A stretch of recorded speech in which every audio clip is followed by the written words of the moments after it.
આ છે આજની આપણી વેરાયટી ડ્રાયફ્રૂટ રવાનો શીરો. હેલો ફ્રેન્ડ્સ, આજે આપણે બનાવીએ ડ્રાયફ્રૂટ રવાનો શીરો. એના માટે મેં શું કર્યું છે, એક વાટકી રવો લીધો છે અને આટલું ઘી લીધી રહ્યું છે.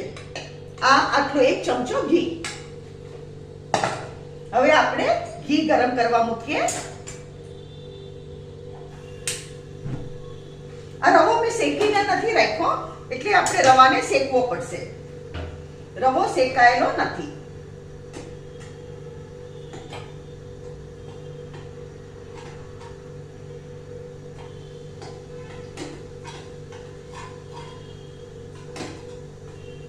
આ ઘી ગરમ થઈ ગયું. હવે એમાં હું રવો નાખું છું અને આપણે એને હવે શેકવાનું. આને ધીરો તાપ કરું છું, ધીમા તાપે શેકવાનું. અને ફાસ્ટ ગેસે જરાય નહીં શેકવાનું, નહીં તો લાલ થઈ જશે.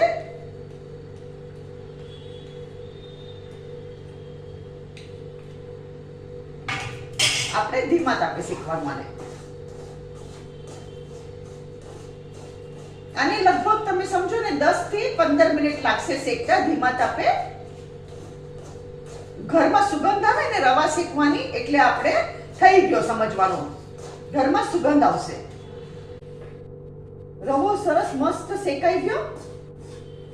હવે શું કરવાનું, આ ડ્રાય ફ્રૂટ્સ છે, પિસ્તા, કાજુ, એલચી, બદામ અને થોડું કેસર.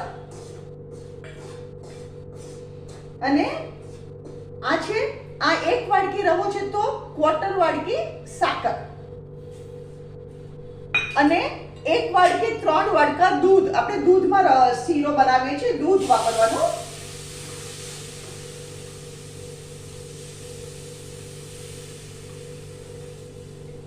હવે અહીંયા ગેસ ફાસ્ટ કરું છું હું. આ બહુ સરસ લાગે ઘરમાં. તમે તમારા મનપસંદ ડ્રાય ફ્રૂટ્સ બધા નાખી શકો. આમાં કિસમિસ નાખી શકો.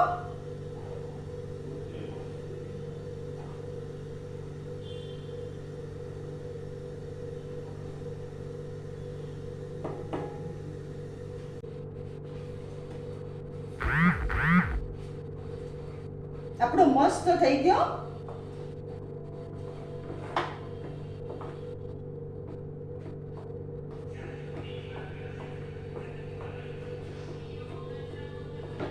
એકદમ સરસ થઈ ગયો રવાનો શીરો આપણો. અહીંયા ગેસ બંધ કરું છું.